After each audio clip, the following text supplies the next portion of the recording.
Hey, Goat Knucklers, it's Flo. Welcome back to Goat Knuckle Talk with Flo, episode number 71.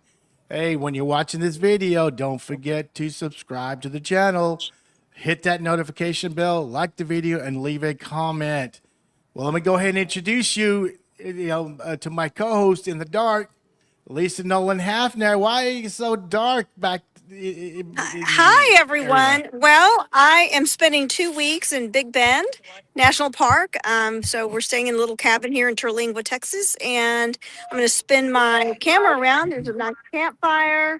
There's a full moon out here. It's just beautiful. I'm sorry to miss the entire show tonight, but I just wanted to pop on and say welcome to everyone and thank you for being on the show tonight. And I miss my compadre Flo. And likewise, hey, but I'm going to go ahead and put you up in that little top right corner right there with your glass in hand. So you're going to be in spirit during the show. So of Thank course you. with your little mocktail. Yeah, yes, I have a mocktail. Well, y'all have a Oh, great show tonight. Have fun, and thank you again for coming on. Thanks, all Yeah, right, Lisa. Lisa, you thank guys have you. fun the rest of your trip and be safe. Watch out for I those sure black will. bears and mountain Absolutely. lions. Bye Good bye. night. Well, hey, thank you, Lisa. Well, guys, we have five incredible, talented classmates from the class of 82, Plainview High. Mr. Taylor, how you doing, sir? I'm well. Where you currently living, man? I live out north of Decatur, North of about 10 miles Decatur. from the country. Yeah. Okay, yeah. Can you tell them, Colin, where like Where northwest of Decatur is? Dallas? Yes. Oh, I'm about 38 miles northwest of Fort Worth. Okay, cool. Yeah, I'm on the Fort Worth side, not the Dallas Cool. And this is your second time on the show, and as well as Lisa Gold, her second time on the show. Well, you did a cameo, not really on the show, but there was a cameo. So, Lisa, where are you currently living? Jeff and I live in Coppell, Texas, which is on the north central part of the DFW Metroplex. We are right in you cannot get any further northwest in the corner of Dallas County than where we are. Oh, wow. Cool. Let's see. LaFonda, Norel, good evening. Where are you Hi. living? We're living north of Austin. It's called Granger, Texas. And we kind of went back to the West Texas. We moved out into the middle of a pasture on 12 acres. So it's still back home, at home now. Oh, yeah. I kind of live out in the country, and I love it when I walk out and there's no lights. It's just nothing but bright stars. So, Oh, well, it's cool. beautiful. Miss Ginger Greenhill, where are you living?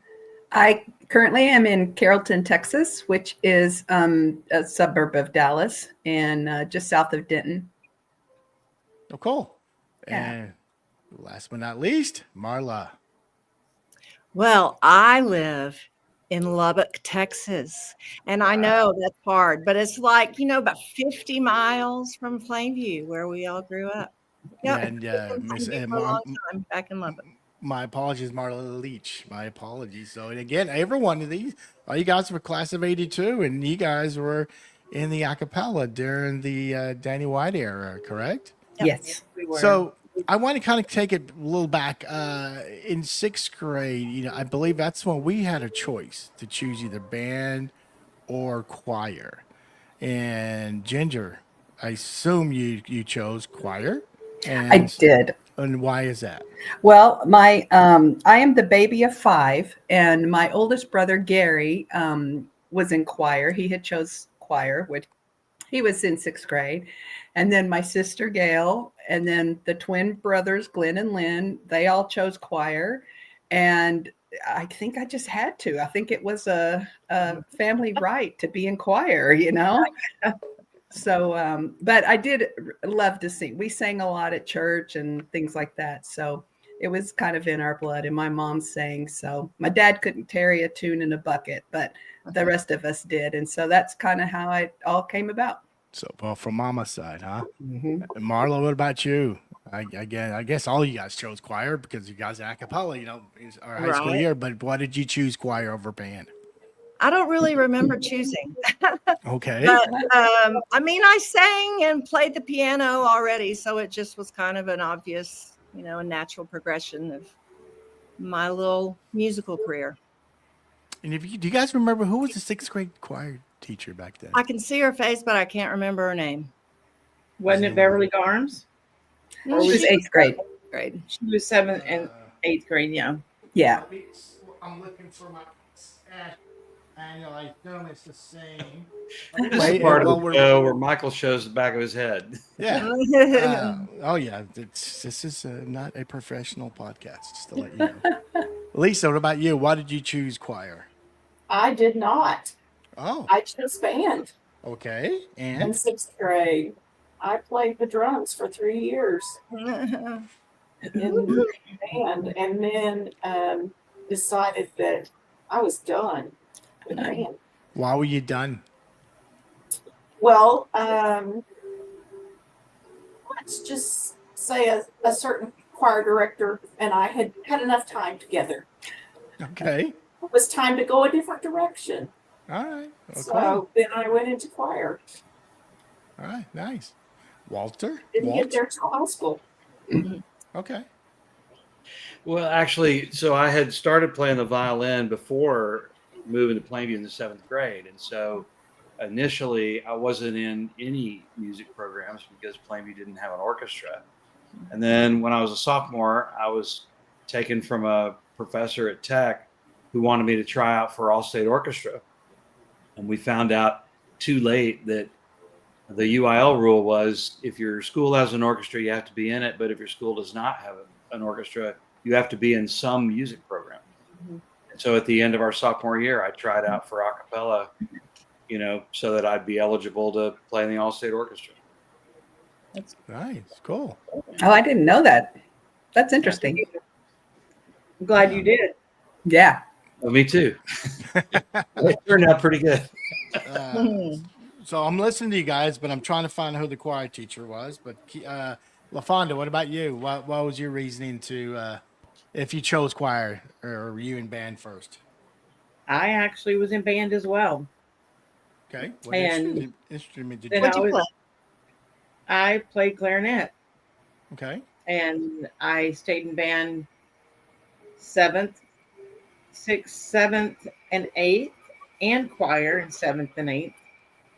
And then I decided to part ways with the band director as well. Okay. LaFonda, I remember you singing a solo in 8th grade. I remember you singing that Dolly Parton song. Oh, wow. Yeah. I don't. forgot about that. Well, I'm trying to see. I just don't know. That you have the teachers, but they don't have. Doesn't list what they taught. I mean, what they. There's no choir. But anyway, we'll forget about that. Anyway, let's go back to the show. Well, so Marla, when you, what grade did you end up getting in a cappella? Well, I wasn't in choir when I was a freshman, and I decided to join choir in my sophomore year, but it wasn't until after the auditions were over. So my sophomore year, I was in singers, I think is what we called it, and then my junior and senior year, a cappella. Did you have to try out for it? Did we? Yes. I guess we did. It was like a transition because Garms was there our sophomore year, Right. and Danny was our junior and senior year. So Okay. I guess you don't recollect your tryout? What it was? no, I remember trying out for musicals, but I don't remember trying out for being in the choir. Okay. You don't remember? I don't remember a lot of things nowadays.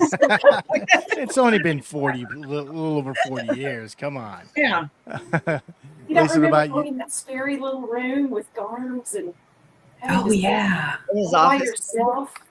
Yeah, you had to Y'all go in the should office. out. You had to go in the office. Yes. Yeah. Did you guys have a chance to know what you were going to sing? Did they give you a song prior, or is it like here's the song, sing it? No, You we guys actually recall? chose. That part. Do what, Lisa? I don't remember that part. I think I was too terrified to. it right. I remember getting to choose the song that you wanted to sing. Mm. You had to run it by him first, to see if it was in your range and if it was going to be complimentary to you, you know. But yeah, we did that. We got to choose a song. So So that was, I assume you don't remember what song you chose. oh, heavens no, I don't. Well, I mean, I guess I don't know if you guys remember. I mean, was it more of a pop song or more like, I don't know what the No, word it was to probably use. like a hymn or Yeah, or yeah. Yeah, something me. choral where there were parts. Yeah, so it'd be Okay. something like a hymn or something, and it wasn't for very long because he could pretty much tell if you could carry a tune or pitch or Right. something like that. So it wasn't like a you had to stand up in front of a group of people. So that was good because I was like, oh no, I'm like, I don't know if I could do that. Walt, you're shaking your head like you remember something. Oh, well, what I remember is I didn't have anything prepared. I just went down to ask if I could audition. And he said, sure, come in here. He handed me something and said, sing this.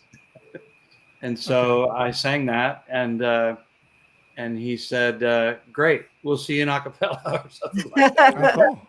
Yeah, it If was. you're a Yeah, boy, I- and if you're a What? boy and you can carry a tune, you're good. yeah, absolutely. And you can Wasn't do real more. crowded. And then I think you mentioned your sophomore year, right? So That was the end of my sophomore year. Okay. Yeah. Oh, cool. So, and I don't remember when we found out that Garms was leaving. Right? I don't remember if we found that out at the end of the year or over the summer or whatever, But I mean, a lot of us kind of wondered what to expect, because Right. there was this kind of long-standing dynasty between Beverly and Steve, and really great musicals. The one I remember was Oklahoma with Lane Langford Yeah. in the lead, and I was like, it never occurred to me that I could do something like that, at the time. Let me bring something on real quick. Bear with me. So, what musical was this? I assume it was a musical. Well, if it's the Danny White era, it could only be one. Right. Yeah, that's Yeah. 110 in the shade. Yep. Okay. Yeah. So on the left Oh is no. the left is Mike, correct? Or Yeah. Craig. Yeah, that's Mike Cannon. That's my canon. Mike And Cannon. then Yeah. who's he holding? Me. Oh, I'm sorry. Is that you, I was Ginger? Snooki. No, La Fonda. LaFonda. Yeah. Oh, okay. All right. And then of course there's That's all I Mr. remember is Taylor. my name was Snooki in that musical. Yeah. And we missed our mark. I don't know however many times we did it, we missed the mark. On stage at the same time. And then of course there's Mr. Taylor holding a cane and a handkerchief, and Yeah. next to him is Keith Bryant. Keith Bryant. And then And I mean, you can Mike tell, Cannon you can again. see the makeup on you two guys. It's pretty evident. And then, of course, Mike, and I assume that's you, Marla. isn't that Marla? Yeah. It is. That's It's Marla. half of Marla. Okay, well, yeah, it's half of Marla, so let's take care of that. Hold on, I gotta find the photo. So let's see. I love doing this. So, but anyway, tell me more.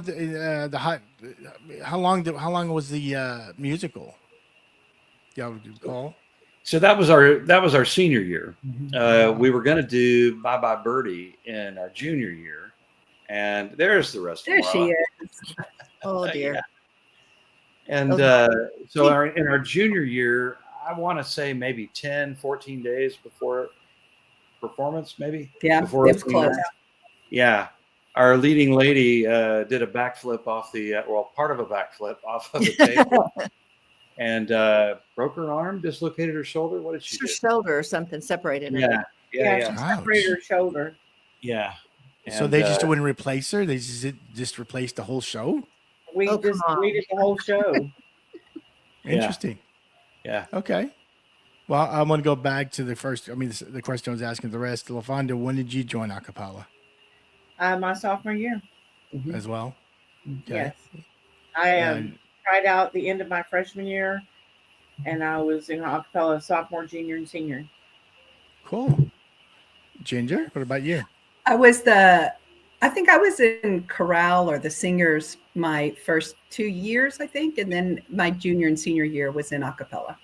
All right. So, Marla, how many levels of choir are they? You guys mentioned two others that I'm like, what? I mean, there's a cappella. There's Oh yeah. There's Wasn't it- usually like what we would call now like a sub-varsity mixed group. And then usually we had a women's choir, I think, that was made up of younger girls that weren't in a cappella. And then we had chamber singers. Mm-hmm. Was it anything else? I think Danny taught theory, didn't he, one year or something like The that? last year, yeah, the 2nd Mhm. year, he taught a music theory class, 6th period. We had, so. Go ahead. wasn't it the freshmen were all, it wasn't that what was called singers? Freshman then singer, something like that. They maybe some, Chorale was after that. That was kind of like the JV choir. Right. Yeah. Right. Dang. So Yeah. Was there ever a time when everybody sang together? Yeah, usually it was the review, right? White And and the blue. musical. Red, white, and blue review. Yeah. Yeah, the Yeah. red, white, and blue Okay. review. Well, let's talk about the red, white, and blue review since we brought that up. I was trying to find how long it's been around, and I saw something on the internet that this past May was the 49th year. Wow. Yeah. I'm not sure, but if that's the case, they're coming on the 50th year next year, 50 Yeah. years. Yeah, it was a Steve, Alarms. yeah, it was a Steve Garms creation kind of thing. Was it? I So- believe so. And Because I I, remember my sister was in one of them. I think Mr. Warkowski, he started the very first one Could have been.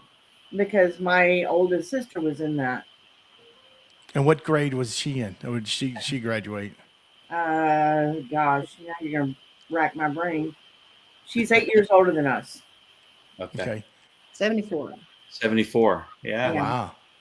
Well, if the 50th is next year, that's going to be 75, 76. They might have taken a break during COVID or something. I don't know. Oh, they just use Zoom. Right. They didn't I don't know. should have stopped them. So I'm What going to was ask so something. What was so cool about the red, white, and blue review, though, is that it was a lot less about, one person getting a male lead, one person getting a female lead. It featured the individual talent of a lot of people, and when those people were on stage doing their thing, they were the center of attention. They were the show, and so there was a lot more opportunity there. It was a really cool thing. And then we had some choral numbers, which were cool, and then some skits that were just kind of filler while they moved skits in front of the curtain while they moved stuff behind. Oh, you know what? Talent show, and that you had to try out for what you thought you might want to do. Right. I think I remember. Was it 80? I think Bobby. What's his name? Bobby was a football player. But yeah, they did a skit, I guess, in between. They said, "What do you do to take like the dirty out of your clothes?" You shout at it, and he shout. I guess he was. Oh yeah, shouting. I remember that. I remember that skit. Again, I don't remember. Bobby Reyes. That's it. Bobby Reyes. I think he was 80, 81. But so besides being the red, white, and blue, did they have another theme, or was that just the theme, red, white, and blue, patriotic, It or was like a variety show. okay. Variety shows were really popular in the 70s on TV. Yes, they were. Yes. So you'd have some singing, you'd have some dancing, you'd have some acting, some skits. And yeah, it was. So, did you guys help out with the skit, like suggesting skits, or write them, or was this all the choir director? I'd say. Go ahead, y'all. Marla, do you remember? Oh, I was going to say, I think students had a big part of writing that. I remember us working on a dance, Shelly Heineman and Ginger, and I can't remember who else it was. But yeah, you did your own thing. But you had to try out, right? And you had to choose which you would show. Yeah. Okay. I remember And you had Ken to, Moore. yeah, Right. you had to. A lot of times it would be like a popular thing that was going on at the time, like the Shout commercial. They Right. would take a spoof. It was very kind of laugh in, Sonny and Cher, those types of type of things where it would take a current event and kind of play on it. And so I think we had even did the theater kids join in on that too, or was it just choir? I No, don't it remember. was a lot of other people as well. You could try out. Yeah. So it was kind of open to the, fine arts people. Basically the fine arts or even the whole school at that point, Yeah. if you wanted And so to you try tried out with your skit. Yeah. Cool. Was any ad-libbing? Like, no? Not supposed to. But what was there? Walt? I don't remember any ad libbing in Red, White, and Blue Review. We all had stage fright. We weren't. We were just hoping not to mess up. right. I think Well- that one was probably a little more timed because we were having to fill in for behind the scene things.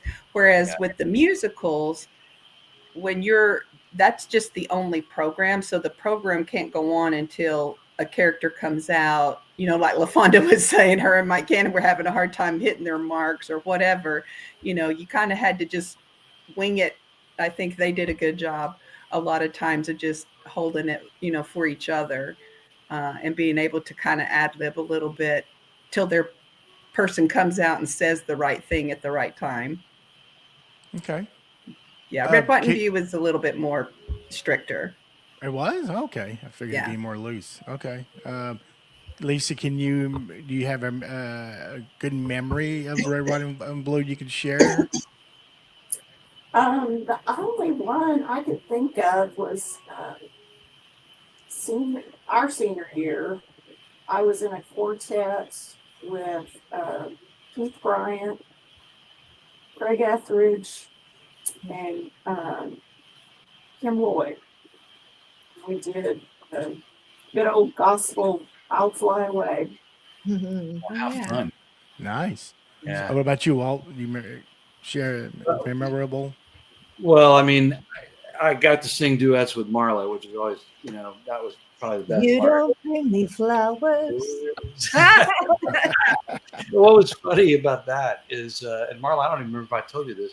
So my Sunday school teacher was pretty cool, and so when I went to Sunday school, like the Sunday morning after, she was chuckling about some lady sitting behind her that was grousing about the fact that these two high school students were singing "Now You Just Roll Over and Turn Out the Light." Oh, jeez. That was pretty racy back then, y'all. That was like 19. It's all right. Hey, they must not have gone to the musical. Right. Now, you guys would have been cool as Donnie and Donnie and Marie. Sonny and Cher, maybe. I don't know. Sure, yeah, we could have done that. We also sang that Air Supply song. Oh, wow. In our senior year, we sang that Air Supply song. I can't remember which one. I don't know. Yeah, That's the other one stuck in my mind. yeah, but the "You Don't Bring Me Flowers" definitely. I remember us as a choir because I remember the lighting was really, soft and everything. And we did that. A chair is just a chair, the one before Luther Vandross even put it out. Right. And we were all, and it harmonized because there was, the choir did that one and it turned out really good. Yeah. And I was like, oh, this is really cool. We're going to be famous. I'm like, no. Yeah, it took me another 20 years to remember or to realize that the hook on that as time goes by is the Warner Brothers theme. So when you see, because it's from, It sure is. So whenever you see a Warner Brothers movie, that's the intro. Listen. Dun, dun, dun, dun. Well, you would be the musician that would figure that one out. I'm like going, oh. There No, you somebody go. had to tell me. A fun fact. Nice little fun fact. Yeah, but I love that song. Yeah. Cool. It's a great song. LaFonda, what about you? Is there anything cool you can remember from that review? My senior year, I sang "You'll Never Walk Alone." Oh, yeah. And I just remember Danny down in the orchestra pit the whole time going, "Slow down." Okay. I was like, I'm so gonna blow this. Anyway, I just remember singing "You'll Never Walk Alone," Mhm, that's and great. I was glad when it was over. What about? I'll just take two more stories about the red, white, and blue review. Any screw ups that you guys can remember? You don't have to say their names, but that's very. I mean, that you guys noticed it was a screw up, but we probably didn't watching it because you guys did that during the school day. I mean, during the day, correct? Uh-uh. No, it was Was it No. No. Right. And we would have been backstage. I mean, we didn't hear everybody's performances. Okay. Right. right. And so what we would have done during the day is there would have been a school assembly. We would have performed little pieces of the show as a way to get everybody to come to the show. But yeah, the show would have been at night. All the rehearsals and the show would have been at night. So when it came to the props, did you guys have to do it, or did they get other students? I assume you guys. If I remember, there were props, correct? Oh yeah. It was probably a backdrop. Yeah, backdrops or Yeah. boxes or something stage We had some worthy. platforms. We leveled. We Yeah, did. we some- did. I I didn't ever build anything. I bet either the theater department did it or there were stock platforms Yeah. that we just used. I think it just was the theater school. everybody building and painting them and doing all the Yeah. things to get ready. I think the Cool. drama kids got thespian points for doing it, Probably. for being in the thespian society. Yes. That's nice. Yeah, I think they did it for us. And were you guys in thespian too, Marla? Were you? No. Was In that? thespian? Were you a thespian as well? Yeah, I have done some of that in the last, Well, I'm She's talking done about a in lot. high And she's school. good In high at school. it too. I'm talking about in high school. Oh, high school. Did you do that I as was well? never in theater. No, Okay. just Okay. acting in the musicals. That's all. Okay. Well, okay. We talked a little about the trial with Mr. Garms. What? I'll start with LaFonda. What vocal part did you sing it, and was that something that you felt comfortable with, or is this something either Mr. White or Mr. Garm says, no, you're gonna be a tenor, no, you're gonna be a soprano? How did that work when you guys got your vocal part? It was just pretty much a natural soprano. I mean, and then he decided that I was going to be a first soprano. So it was just where my voice was in that part of my life, which is And he not said, is that Garms? Garms and then Danny as well. Okay. All right. But it's definitely not there anymore. It's More of a lower. bass. So, well, before you explain me the parts. Bass being the lowest, correct? Yeah, bass is And the then lowest, what's- and then what's tenor's the next? highest. Yeah. Okay. Baritone, tenor, alto, soprano, first soprano. Wow, 5 or 6 parts, huh? That's a pretty Yeah. good range. Yeah. And what was yours, Mr. Taylor? I was baritone. Okay. Yeah, and I had always sung either bass or tenor in like youth choirs and stuff with church. But when Danny came in, he said, "You are a baritone." Did he tell you never why? It's just where my range was, and thankfully it still is. I don't have some of the high that used to allow me to sing tenor, but I have an even lower bass now than I had then. That comes with age. Yeah, I know. Lisa, what about you? I was first soprano. Okay. Was being the operative word. And then, but was it your choice or? That's just where my range was back in the day. Okay. And you're comfortable with that, I assume. I was then. Then, Was. see, any of you guys can carry a tune now besides Walt and Marla? I sing with my church. Okay. I'm alto. Okay. Okay. I initially tried out thinking I would be soprano, and he goes, I think you'd be a better alto. And I'm like, okay. I was like, whatever, as long as I'm singing. Cool. All right, Marla, what about you? I'm thinking I sang soprano, but I think maybe if there were second or mezzo lines, I probably sang that. Maybe. I mean, it was a long time ago. And now I'd prefer to sing mezzo or alto, but I can still sing up there, but it's just not as fun. And so when people figure out you can actually read music or you can hold a harmony, then that's kind of where you get stuck as well. So it doesn't matter. It's all fun. Absolutely. Okay.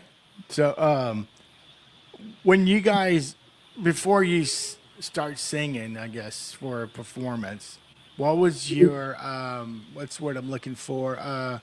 Did you have any superstitions or Marla stepped back, so I'll ask you first.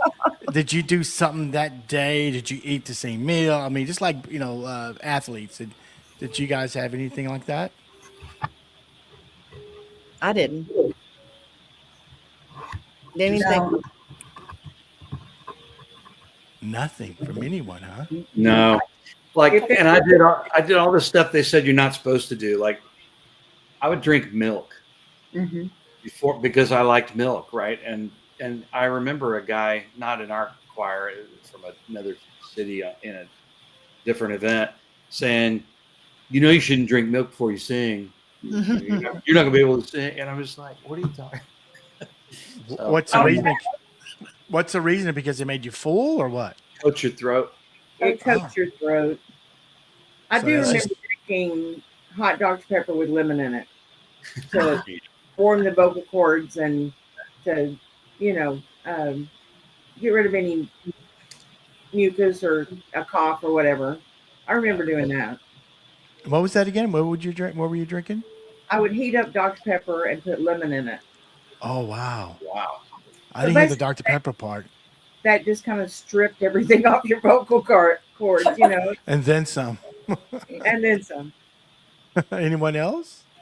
I think they would tell us. I mean, I think there was always kind of an understanding, like if you're going to a sporting event or something like that, don't scream your lungs out, Yeah. those types of things, because, they didn't want you to be hoarse, those types of things. But it wasn't, we weren't prima donnas or anything like that. Like, I must have a wrap around my neck or anything, I mean, but what do they say about rock and roll people that scream like night after night and they still have vocals? But I mean, now like Steve Tyler, I mean, his throat's messed up. But I mean, back then, Yeah.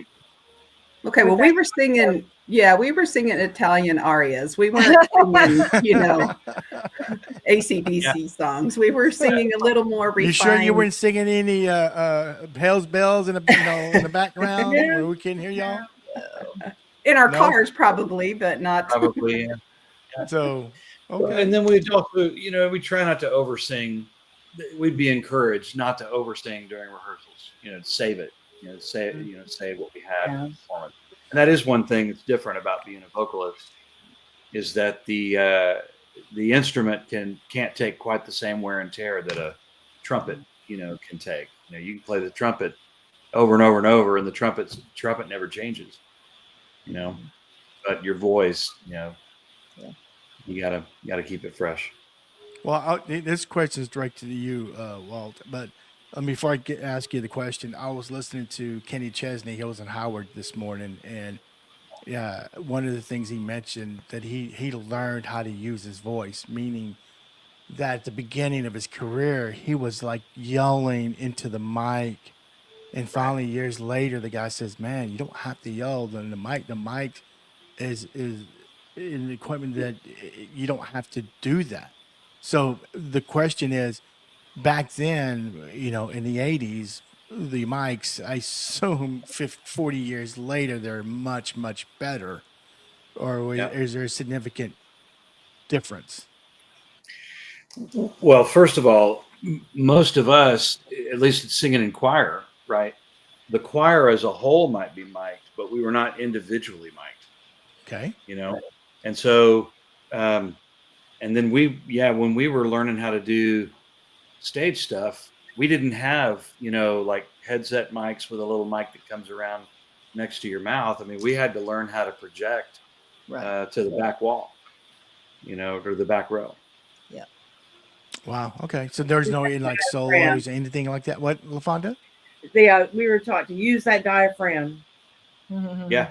That was Oh, it was Didn't hard. we have like a class on that or something? Didn't We somebody did. come in and Did. yeah? So, what was some of the exercises you had to do for your diaphragm? Oh, It was Oh. kind of just breathing and like trying to blow out a candle with a sound. I don't remember. I just remember there was a candle or something or a flame that you had to either make the sound without it moving. I don't remember now, but I just remember that. I was like going, I'm going to catch my hair on fire. I have a lot of hairspray in my hair. Oh yeah, you guys did. Yes, you guys did. All right. Well, doing some of your performances, Marla, did you ever hear like a classmate or friend next to you is kind of like off pitch a little bit, and you were like, "Oh man." Well, I mean, I'm did you- sure that happened on occasion, Yeah, but I of might have course. been the one that was off on another part.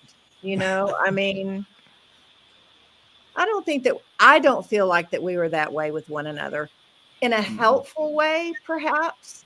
Like, hey, you were on the wrong beat or that's whatever, right there. But I think that it was fairly cooperative and collaborative, I think, Yeah. in my opinion. Do Maybe you agree, Lisa? always. Yeah, it felt like family. I mean, that was, I think even today kids, need their place to belong. And back then we were choir kids. Yeah. And Yep. just trying to come together. It was our safe group, our place to be.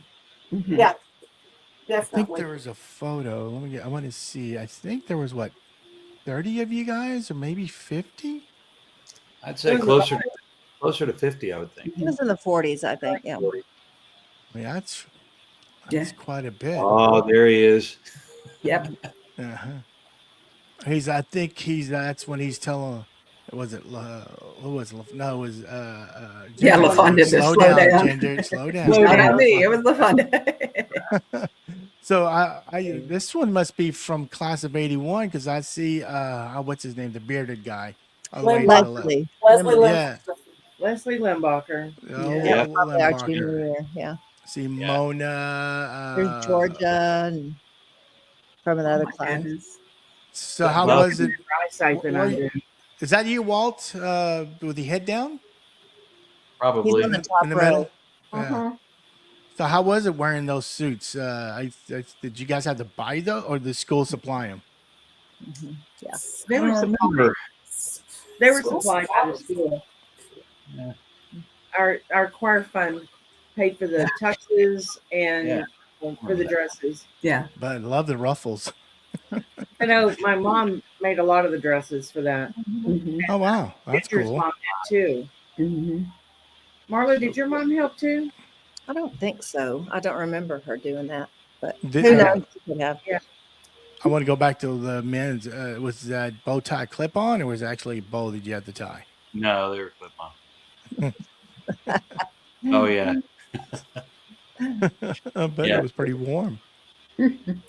Yeah. If you lock your knees on that back riser, be careful. You're a goner.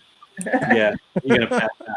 Yeah. Y'all Anyone? remember after we went to Arizona and everybody had gotten so sunburned? Oh, And when we came back and we were in full dress, like that concert dress, having to sing. Yes. I'll never Yes. forget Connie Murray being so burned, blisters on her back. Oh. yeah. Ooh. She looked like a lobster. well, there's no beaches there. I assume you guys at the hotel pool. Yeah, we went Sir. to Big Sur. Big Sur. Okay. It was a water park.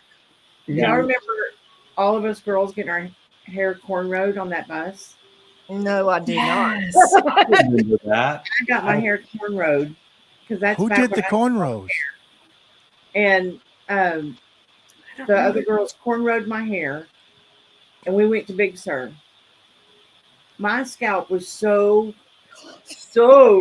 burnt, Oh gosh. and then we had to take that out, and I had to. I just wanted to cry. It hurt so bad. I forgot about that. What about Oh, man. that? Yeah. That was back when what was that movie? 10. 10. Yeah. With Bo Derek. Yeah. Oh everybody yeah. was- Oh yeah. That's right. I was too young to watch that movie, but yeah. Yeah. How funny. So that was our junior year. That was the first Danny White year. And then Yep. the next year we went to Atlanta. Atlanta. Yeah. Oh, Atlanta, that's probably one of my coolest memories about Why is that? Being in the Capitol. we got pulled over on the bus Yes. because I think he went down a wrong way street or something, and we sang him out of a ticket. Yeah. Y'all remember? That's right. That's You bet- right. Yeah, you better mind to the 5th of they. You know, that was fun. But the most memorable for me on that one was when we went into that extremely old church that was absolutely gorgeous, and it was a sightseeing place because it was one of the first oldest churches in that area, Mhm. and we were all dressed for our competition, and we all went in there and we stood in the rotunda and we sang "The Lord Bless You and Keep You," and it was, you could have heard a pin drop. And when we got through and we looked up, all of the priests and all of the nuns had came out, and they were all around the sides, and people had came off the streets and came in to listen. And when we looked up and opened our eyes, we were like, oh wow. You know, and then they were asking us what college we were from, and we told them we were high school from Texas, and they were like, no way. But that was, I will never forget all the nuns and the priests coming out and standing around the edges and listening. You know, I always ask, we didn't have cell phones back then, but if you did, what was a moment you would wish you'd had one? I guess that's Right. yours right there, LaFonda. That would have been cool if somebody would have captured that. Yeah. It really would have been nice. It would have been cool. Well, little birdie told me either the junior or senior year, there was a couple of guys, or 3 guys, that snuck off somewhere and had an adult beverage or one or 2 beverages. Yeah, there's a couple of us in Must Atlanta be Walt's story. in the Omni. Yeah. The Omni. We snuck in at the Omni, we snuck into the Chelsea Street pub and had a beer. And I We did were not know sitting- that. we were seen by the mother of someone on this broadcast. Wouldn't have been mine. Was Yeah. it mine? It shouldn't have been. LaFonda, I think it was your mom. It may have Your been my mom? mom. Yeah, I think My your mom was mother on that. was Your mom was at Chelsea pub drinking too? No, she just Yeah. saw I'm us. kidding. Because I'm kidding. remember, in a mall, you can all the Yeah. everything faces inward. So Yeah. it probably was not the I'm- best of ideas. Yeah. My mother had eagle eyes. She could see everything that happened. Hey, a little heads up would have been nice, LaFonda. What? Like if you'd said, "Hey, I don't know what you guys are thinking, but my mom sees everything." Oh, yeah. If you'd have told Yes. us that. Yeah. Yeah, she still does to this day. And correct me if I'm wrong, but I think your senior year was the last year. It was 18, and I think it jumped to 19 because I think I was a junior. And Yeah. I was looking forward for my senior Yeah. year to be 18 and Yeah. drink, Yeah. and they moved to 19. I'm like, Yeah. so that wasn't it fun. So, So we had to wait a little longer, but it was the group ahead of us that were legal and then not legal. yes, I Yeah. think. Well, I was 18 when it was 18, and then I was 21 when it turned 21. So I never. We were always legal. Yeah. Really? Gotcha. because they went up to 19. Oh, you guys would have been 19 already. Yeah. So it affected me 1 year, and Right. then after that, 21. I was like 23 or 24 when it turned to 21. But all right, let's talk about Lisa. The buses going to these trips, to Arizona and to Atlanta. Can you remember any fun or shenanigans? Whichever. Well, clearly you did not know what I was called back in those days. Okay, and what was that? A goody two shoes. Okay.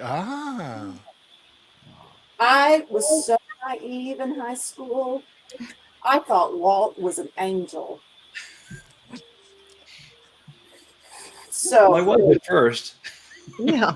Oh, he is. So you have a story to share about Walt. You are. But Shenanigans, I was not the cool kid that was involved in much of the shenanigans. Yeah, but did you see anything? I mean, not those two trips. I assume you guys traveled to concert tours as well. Anything, anytime in the bus. Just tour. Well, I do know that the directors put tape over the doors at the hotel to So make I got sure that. nobody I got got that out. from I got that from OT in the group in the gang. Probably. Yeah. Because when we went to Parker Island, we heard rumors they put tapes at night. So. Yep. But anyway, what about you, Marla? You remember share anything? I did not do anything that was Well, I'm not. not saying you guys. I'm saying, did you? I mean, anyone else? I mean, or is there anything else that was? Well, You don't have to mention names. I'm not. We did have, I believe, one individual that kind of made an acquaintance outside of our group and was gone for a while one evening. Oh wow! Until the parents found. Yes.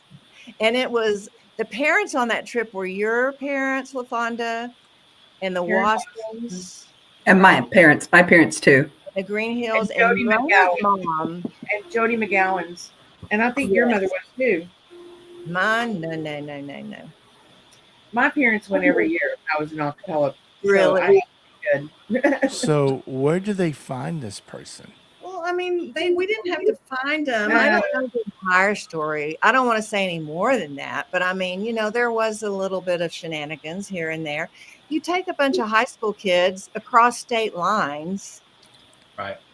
I mean, Yeah. things are probably, and being still an educator, things happen. I think probably things happen less now than they did back then. Because of the That's phones, the right. cameras. I mean, Yes, there's lots of things that have changed since we were there. I mean, God, we went to the donut shop during Chamber Singers. Good. I mean, and I don't think that would happen now unless Right. you could sign out. You wouldn't just walk off campus. No, same. We did the same thing during music theory. We went to Mr. Berger, Yeah. made a run to Mr. Berger, took orders. Yeah. We'd call from acapella and put in our lunch order, and then so that it would already be ready by the time, because we would have choir right before lunch. Yeah. And so then once we'd use the choir phone to call it in, because we didn't have cell phones, obviously. Right. So we'd use the choir phone, call in at Field House or whatever, and we'd go pick it up and have our lunch. it's pretty smart. It's cool. Well, since you're talking, what about you? Did you see or hear any other fun, cool? One thing we did, and I can't remember if this was the Atlanta trip or not, but I know that we were staying at a hotel somewhere, and there was like a drive-in movie theater not far. I was in Tempe. I was Okay. in Tempe. Yeah. And Mona's mom walked us over. She was the sponsor for those that wanted to go to the movie. And so we walked, and they wouldn't let us walk in. So she convinced this person, this man, I believe, to drive the car. And we walked behind the car into the drive-in movie theater. And we sat in there and watched the We all movie. had to have a hand on the car. Yeah, we had to be close to the car. Yep. That's funny. And Uh-oh. did we lose him? We'll just carry on without him. No, I'm just Right. kidding. Now we can do that. But I can't remember what that movie was. I don't know. I was thinking about that this week. But I think it was oh well. Anyway, it was a military one, I think, about a man with his kids or something like that. I can't remember. Oh, the Great Santini. It was the Great Santini. Yes, that was It was it. Robert Duvall. Yeah, I remember. And it was a double feature with Private Benjamin, right?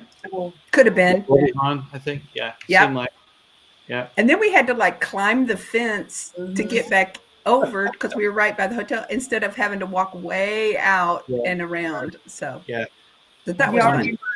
All of us being asked to get out of the hot tub. We tried to pack how many in the hot tub as we could at Yes. the hotel. Uh-oh. And we were We're asked getting to. wiped out. Oh, Okay. It's just getting down to us, isn't it? I know. We're just going to have our own party. I So we were remember that. Yep. Leave the hot tub because it was Yes. too many there. Oh, Lord. Okay. Well, should we I don't try it? know. I'm not getting any text messages. I just got one. What do you say? Sorry, guys. I have to reload. Okay. So I guess we'll sign off and sign back on. I don't know.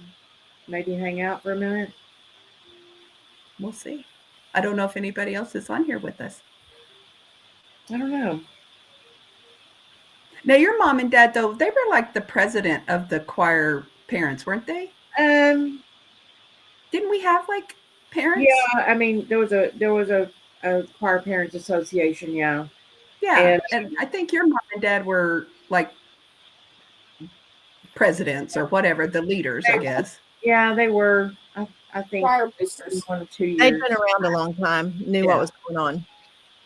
Yeah. Well, and they had already been through it all with my oldest sister as Right. well. So Yeah. But talking about shenanigans on the bus, do y'all remember the hickey fight? No. Oh, we're losing people again. That was horrible. Because then we all went to now.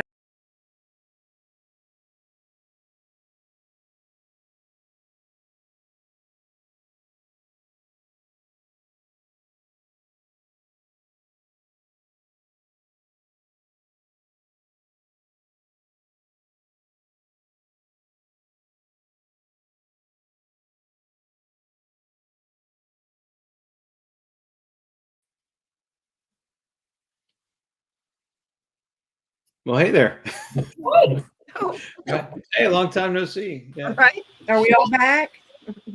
It's going to be a game. See who can hang in the longest. Right.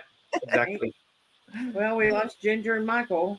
Yeah. But no, I remember the hickey fight, and the hickey fight was just who could, and it wasn't like anything romantic or anything. It was just who could give somebody else a hickey, hold them down, and give them a hickey before our concerts, and we all had to hide them. I'm glad I didn't partake. Wow. I do have no remember that. Now recollection. that you mentioned that, I do remember that, and I remember thinking, "Oh, word! I hope nobody grabs me." right. That would have been too much for me. I fought like crazy, and I screamed, and my mother was screaming at me, "Stop it!" Anyway, but they put a stop to that pretty quickly. Sure. Yes. They were a good sponsor. Thank, Yeah, they were. thank goodness. Uh-huh. Do y'all remember? Go ahead, Lafana. No, go ahead. I was just gonna say, do y'all remember initiation? Yes. Like Oh, they gosh, come and yeah. get you out of bed in the middle of the night and keep you up all night, and I don't remember everything that happened, but yeah. And then you get your A, right? Mhm. And you got to wear that every day. And if you get caught without it, you're in trouble. And I don't then- know where When Jeff and I cleaned out our garage at this house 2 or 3 years ago, I found my A. Oh, awesome! that's awesome. Mine Love is that. in my. I Mine is said, in "I my waited that secret long." Does anybody remember? What? Can What you have anybody to quote say? it? Yeah, I remember the beginning and the end. Yeah. No. Yeah, the The beginning. A stands for Acapella Choir, which I am proud to be a member. As a member of the Acapella Choir, and I I will go do blame about this stuff and strive to I be a will- better bulldog. Yeah, Yeah. Something to strive to be a better bulldog. Yeah. I Yeah, don't remember and what's you in the middle there. No matter who asks you, you may be That's late right. to class, but you better scream it or something running down the hall. That's right. So, Yep. sorry about that, guys. I went off for like 10 minutes or 5 minutes. Sorry. It's all First good. time it's ever happened. We But carried on without you. yeah, you did good. You You know did. what? I'm just going to go ahead and take myself out. You guys have fun the rest of the evening. Okay. No.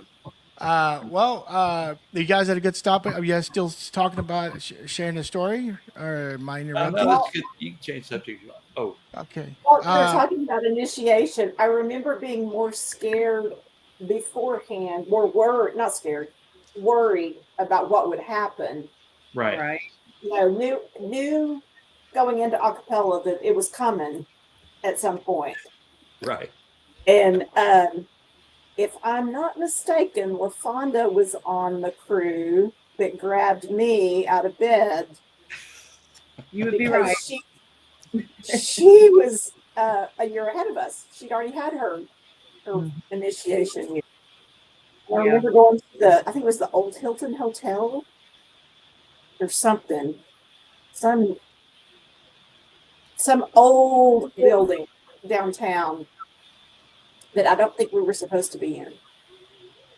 Well, I can't imagine that. Imagine, right?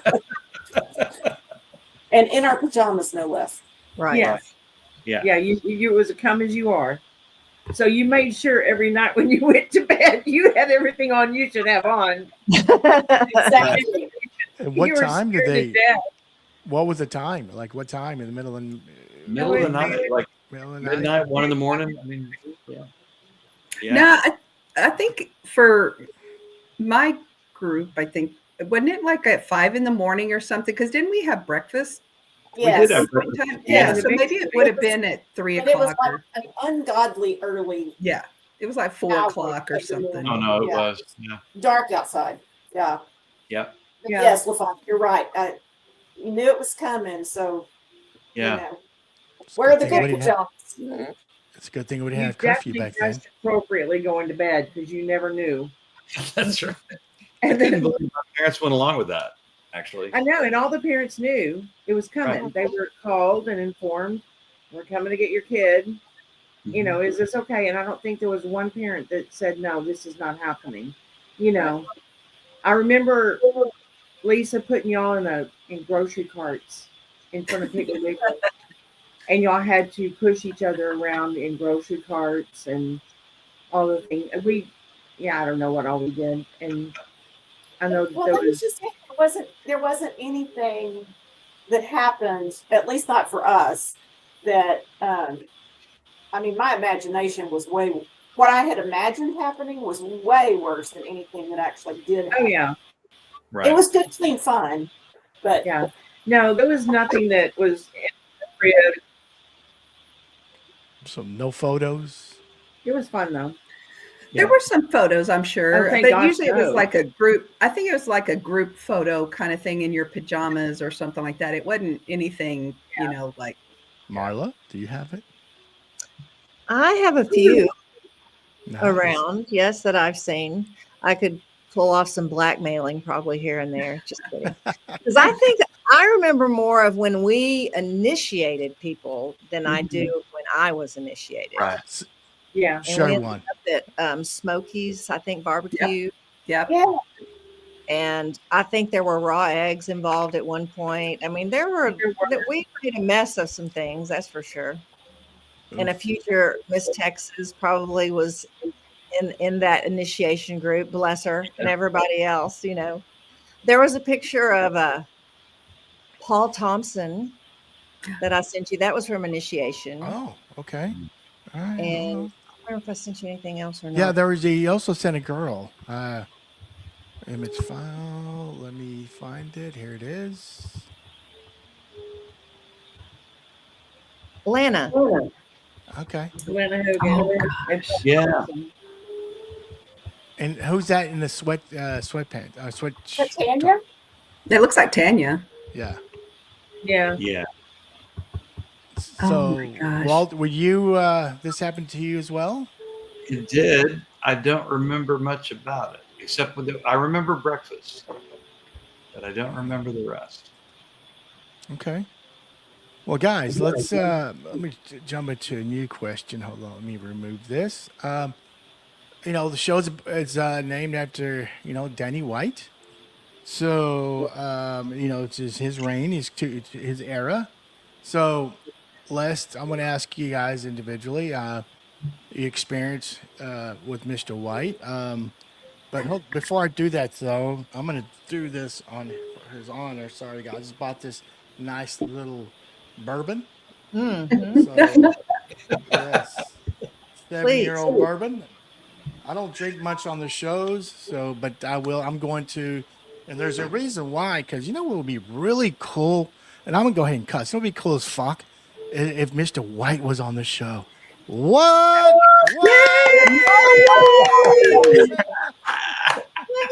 Hey guys, Hey, Dave. Wow.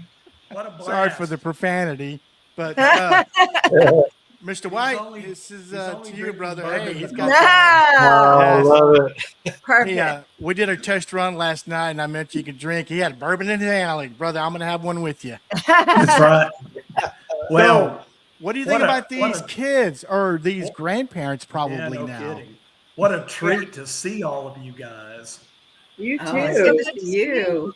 Walt tracked me down, I guess, 3 or 4 or 5 days ago or something That's like awesome. that. And said, hey, would you do this? I said, well, what a pleasure. Yeah. I never dreamed you'd be on here. That's awesome. Me either. Well, Me either. we thought it would be a great surprise. That is a surprise. It's a great surprise. It's good to see you. Thanks again. for Oh, Walt. it's Thank great you, to Walt. see all of you guys. And I've been listening to your comments and funny. it brought back a lot of memories. I don't think we told on ourselves, did we? Too much? No. All that was, I Goodness. think all that was pretty lame. Yeah. Yeah, we have to be pretty PG. Just never can't tell the rest of it. Yeah. When you guys make these trips in these buses, was there only one bus? I assume. Yes. So Yeah, it's not one like- big one. One big Not one. like Yeah. band when we had 4 or 5 Greyhounds. No. Yeah, No. we usually took a big, like 66 passenger one. It was a big All one. right. Well, Yeah, but you know, then I there got to was- ask. Go ahead. Then there was a van that some of the parents drove behind. You know, just Yeah, we always took a separate An vehicle extra in case we vehicle. had So somebody that was the get party sick or van something there. like That was yeah. the party van. That's Yeah.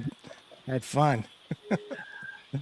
So, what about you? Do you remember any fun stories during these tour trips, Mr. White? Do you remember anything that you like? These kids like, I'm gonna get away with this, but like, no, I know what you're doing Oh. back there. No, we did tape the door shut. Marla, somebody had mentioned that, but that was the easiest way for the sponsors to keep up with them. And we told everybody we were going to do it so that they wouldn't try to come out. Right. Yeah. Probably one of the memories that I still have, and I bet you guys will remember this, in Atlanta, we won best in class at that Six Flags performance that year. And competing against a bunch of choirs. But do you guys remember how small that stage was that we performed on? You probably don't. That's been a long time ago. And It the was. only reason that I remember it was that I was standing in the nook of the grand piano. It was so small. And the risers were right in front of me. So there was like maybe 3 or 4 feet. And Right. I was conducting something, and it was a great big moment. And I did a great big conducting gesture and hit the stick on the lid of the piano, and it came smashing down. Oh, yes. Do you remember that? I do now. I must Now have I blocked do. that out. Wait, who was playing was the piano being played? I don't know who was playing. Do you guys remember who was playing? Somebody in the choir was playing, but I don't remember who. Mm-mm. I don't remember. We sang a lot of Or acapella it songs. could have been an a cappella piece, and the Yeah. lid was just popped up. Yeah. I don't remember. Yeah. That's funny. But yes, I just remember the stage was just wee, teeny tiny. I What guess show you you- didn't freak out. You kept going, huh? Now we skip. You gotta go. Keep going. That is one thing that I want to tell Mr. White or Danny. Now I'm old. Now I can call you Danny. Is that, I know this was like your first, year or two with us, especially, I but was young and naive. choir was such a special, like we talked about earlier, such a special bond, even with our teacher, our director, and those that helped in and stuff like that. It was such a close-knit community, and we felt loved, we felt appreciated, we felt taken care of. We really bonded with not only our teacher, but we felt like he was there to make sure we sounded the best. And we practiced a lot. Yes. A lot. Yes, And we did. because that was important to us and Plainview's reputation, because we were known, for, the choir, events that we had. And so that was always something that really gave us discipline but we worked hard, but we also played hard. And that Yeah. made it very special for us. And I appreciate that. And I appreciate you for those Well- years that you were there. I knew I'm a teacher now, so I know those first couple of years when you're first teaching, you're like, There. what have I gotten myself into? What am So I doing? I do appreciate you. Yes. Yeah, And Walt, you got to tell exactly. that story about the tie. You got to tell that. Oh, he knows.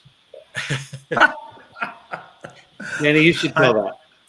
I don't know that I remember. You better tell. You better Oh, tell, because so- I'm not sure. So he wore a tie every day. Oh, yes. I Cool, had to wear right? a tie. Yes, I looked like every student in the building.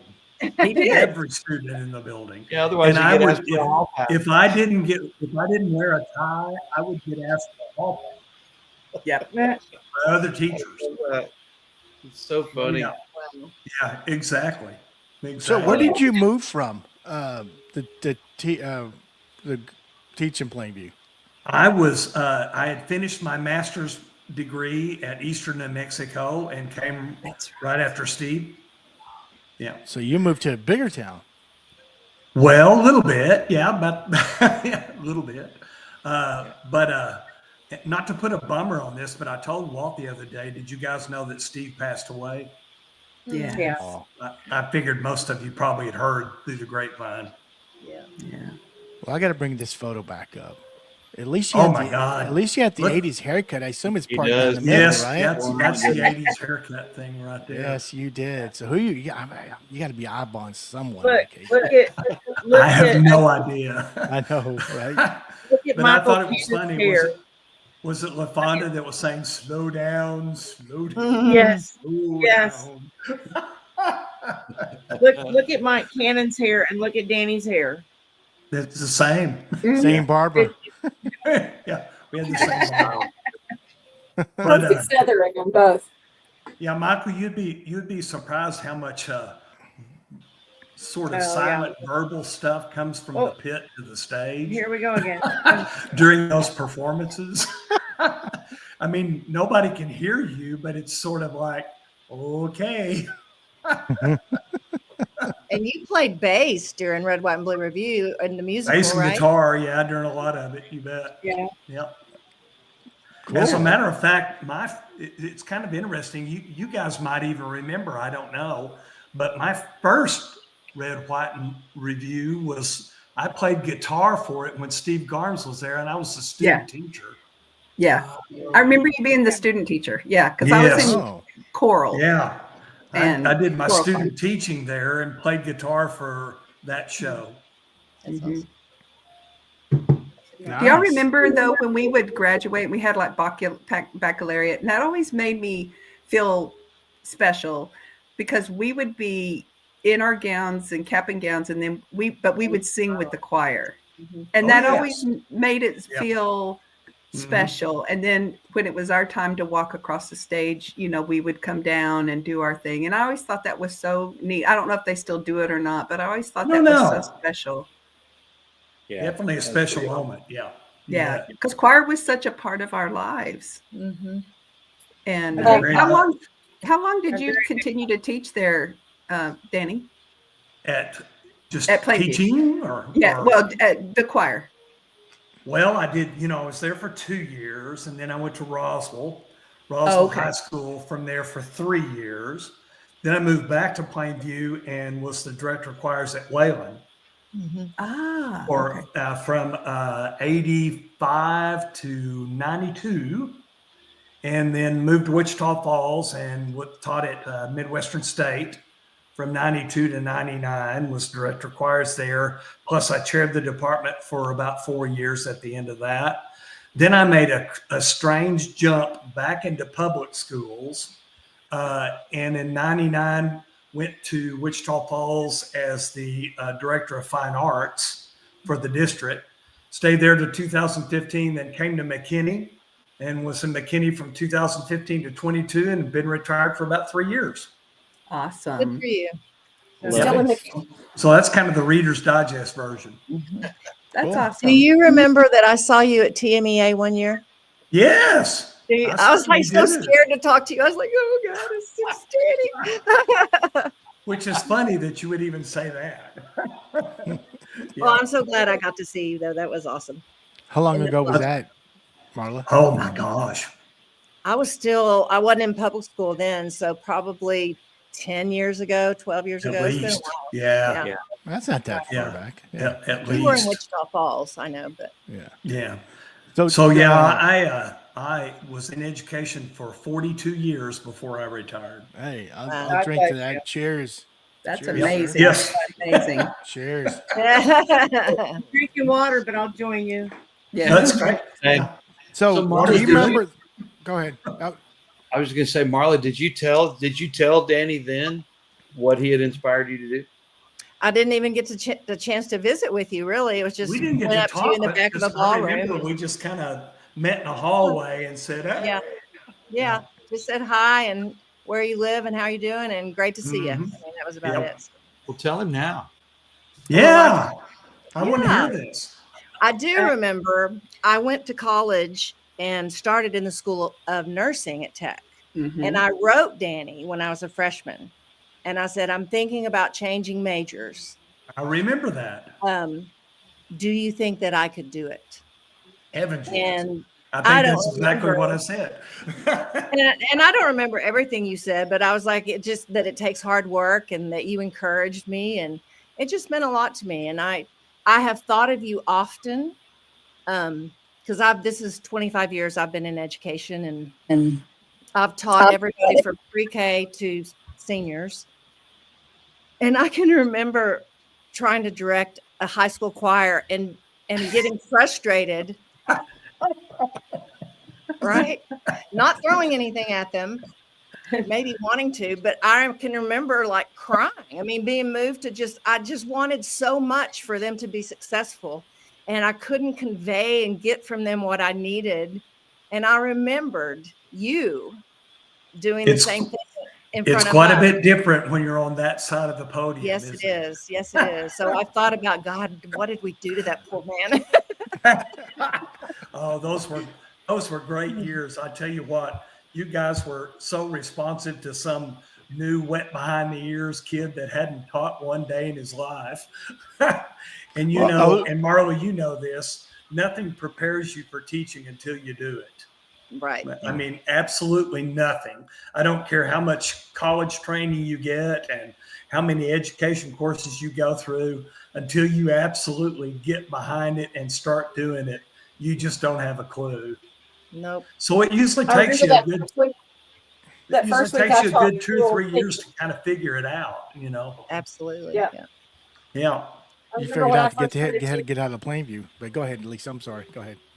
when I first started teaching, thinking those college courses did nothing for this man. You're right, Lisa. This situation is not at all what they told me it would be. As a matter of fact, it's kind of funny because during my all of my college teaching days, I taught a choral methods class to all the educations, choral educators or that want to be choral educators. And I really made it the bare bones.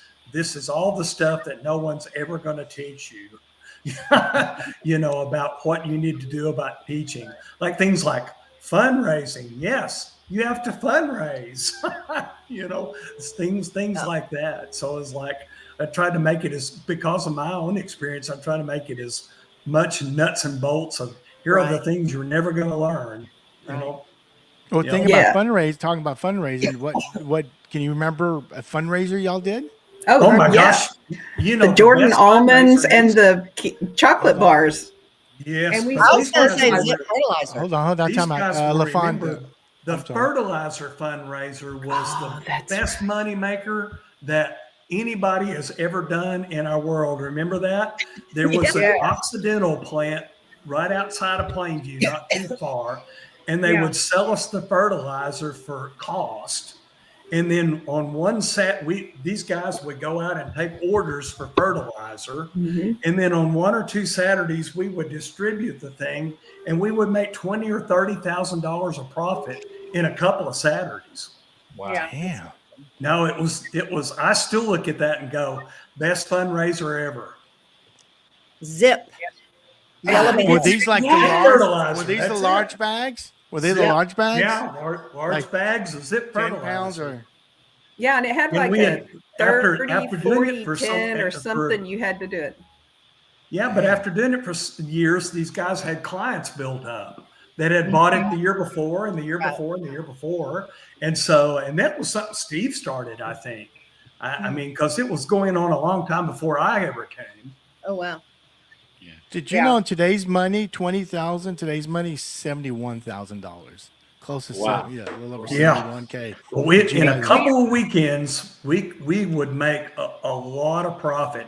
These guys didn't know how much profit. We never shared that, but you know, we just it was a quite a deal for just a couple of Saturdays of work. But the plant was great. They would sell us the fertilizer for just cost.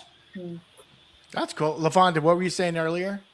We sold magazines, Yes, the magazine subscriptions as well. chocolate And- bars. Chocolate bars. And yeah, we did anything and everything to make money. We did World's car finest wash. chocolate. Dang. Maybe I should rephrase it. My mom sold a lot of chocolate Yes. bars at her Yeah. work. I would imagine most moms did.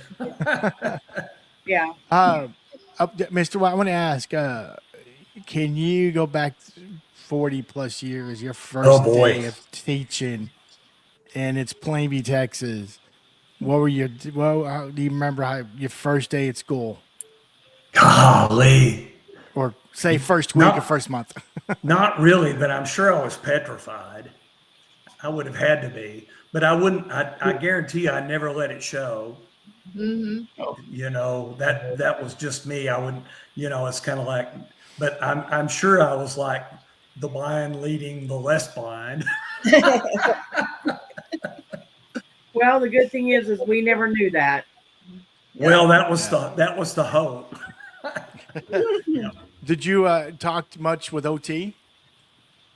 You know, I was talking to somebody the other day, and I can't remember who it was. Yeah, OT and I would talk all the time because I was the only choir director. We didn't have assistants or anything like that at that time. That was just unknown. Nobody did that. Now everybody has assistants and all that, but that wasn't just a thing. But do you know who probably the best mentor for me was? And these guys won't know that because they weren't involved in that, but believe it or not, is J.W. King. Oh, Wow. wow. Yeah. J.W. would take a lot of time out of almost every other day to come check on me and see how it's going. How are you doing? Don't get mad. Don't get upset. Don't get sad. You know, he was really great. That's awesome. I didn't know that. Yeah. Wow. Yeah. That was kind of one of the behind the scenes things. Right. You know, we had Coach Killian, which is Jerry Killian. He was, Yep. I think he started my junior year, y'all senior year. And one of the questions we asked him about licks, and he goes, "Oh yeah." He goes, OT went to him, goes, "By the way, you're gonna have to give licks to the students." And he says his first 2 licks were cheerleaders, Yeah. and they're in their uniforms. And OT says, "Nope, you got to go do it." What about you? Did you have a chance to spank never gave a lick. Walt in the ass a couple times? No. We had the never opportunity. Never didn't had do it. to. Never had to. Surprisingly enough, I don't think surprisingly, that there were just very few discipline issues because we just stayed busy all True. of the time. I mean, and I think I've always thought that's the key to keeping kids out of trouble is stay busy, have goals. We got this to do. We have this to do. We have this to do. Stay busy. Yeah. Nice. Well, I do. I want to go back. I want to go back to asking the group question, Lisa. At some of the competitions, were there some other schools that you guys heard singing that just like, wow, it was just like an all moment, like, No, but well, not that I remember, because we had to go into what they called the warm-up room before we went on, and we did our sight reading and all of that in the warm-up room in a different area, and then they would was almost like you were a top secret file or something. It seemed like there was always ushers that made sure you went straight from the warm-up room straight to the stage and you did your thing, and then you had to exit the auditorium. Yeah, for you, UIL, you were kind of your own thing. You didn't get to hear anybody okay. else. Right. All right. Yeah, we didn't really get to hear any. I mean, we wanted to. Yeah. Unless you just stayed around and back out in the audience after you were done or something, which we never had the time to do because we had to get back to school. But, so we didn't get the luxury of that. So we really never got to hear other groups do too much. Yeah. At least That's not too at bad because UIL. the reason I was asking because I was in jazz band with Coach, and we went. I think we had a performance in Lubbock, or we went to Houston. I'm not sure, but there was a Houston school jazz band. Oh my God, all of us were just like, oh geez, they were like almost professionals. Like you'd see them in New Orleans or New York. These kids were phenomenal. So we had the luxury to listen to other schools play, but this one school was just tremendous. So I just thought maybe you guys as well. All right. Well, hey, I'm gonna go back. Let's go back to the musicals. Walt, can you share any memories from a certain musical? Good. I mean, just any memory. Well, Kiss and Marla was pretty good. Can we practice that scene? How many at the end? takes did it take? How many takes were they? As many as it took. Many. My daughter, I directed Oklahoma once upon a time, and she had to have a stage kiss. She was 80 Annie, and her and Will had to kiss. And Will, his girlfriend, was throwing a fit because he was going to kiss somebody else on stage. And so before they went out, they shook hands and they said, "It's just business." That's cool. Kind of the way it is. Oh, Were you guys dating anyone at that time when you guys were kissing other people? I was, yeah. And Rick how did Butler, they like- feel? How they feel about that kiss? Do you remember? He never said anything to me, but I actually was like, Walter's pretty cute. Walter back then, we didn't call you Yeah. Walter. That's right. Oh, cool. What about you, LaFonda? Any musical memory? Gosh, so many. I remember how you had to change so quickly, and the parents were back there holding your clothes, and like the guys had to go one direction and the girls went another direction, and you're basically coming out of things, running off the stage, and they're stepping you into the next one, and you're in the dark, and you just hope you got it on right. Yeah, Michael, there were many times where somebody was changing behind a curtain because Dang. they were fast changes. So Yeah. not unusual. Very fast. What about you, Lisa? I just remember, like LaFonda said, it's almost like you needed a traffic light back there. 'Cause, behind the stage back there was the tunnel, I guess you would call it, that went to that big garage door. Yeah. Hall was on one side, the dressing rooms were on the other, and it was just constant activity. It seemed like between scenes, and we wanted to be organized, but it kind of went out the window at some point. It was organized Or I chaos. wanted to be organized. I don't know if everybody did, but Walt, what about you? I'm gonna go back to you. Well, it's just completely humbling. I mean, there is just so much going on that you have absolutely no control over. Other people, the lights, all of it, and you just have to do what you've been told to do, and you can't. I mean, there's just not really room for you to do anything else, and that's a pretty good lesson, in humility. That it's just like, okay, I got this one thing I got to do, and I have to do it the same way so that other people know what they got to do. And, there's not a whole lot like that. A lot of cogs in the wheel. Yeah. What about the makeup? Who applied the makeup on you guys? Well, We were really lucky, and Walt talked about this earlier on about the theater people being involved in those productions because they really helped out a lot with the sets. they helped out with makeup, do it like they had kids help doing makeup, learning how to do that. I mean, and there was all of that stuff going on behind the scenes that they didn't get a lot of praise for. We tried to give them as much praise as we could, but they didn't get a lot of praise for all of the time and stuff, that they spent. And Walt was right; they were getting thespian points for all of that stuff. But still, I think a lot of those kids, you guys can tell me better, did a lot of the makeup, as well. At least they helped out with it. Of course, we had parents out the galore that would help doing all that stuff too. So. I get a picture on your phone. I think the stars got a little more help than those of us that were just in the chorus. If you were in the chorus, you kind of were on your own. You did your own. Yeah. Ginger, do you have a fond memory from a musical? I think the most and well, you'll have to tell me if I'm right or not. But if I remember correctly, there's one scene in that musical where the Mike Cannon shows a girl or a magazine about something, and it really was a girly magazine that he held up in front of you. And I think, if I'm not mistaken, he did that at one point and wasn't. And I don't know that Danny knew about it, but No, I think I that didn't was know about it. I think that was. Yes. I didn't know what was about to happen. He completely. Uh-huh. Yeah. He was a method actor.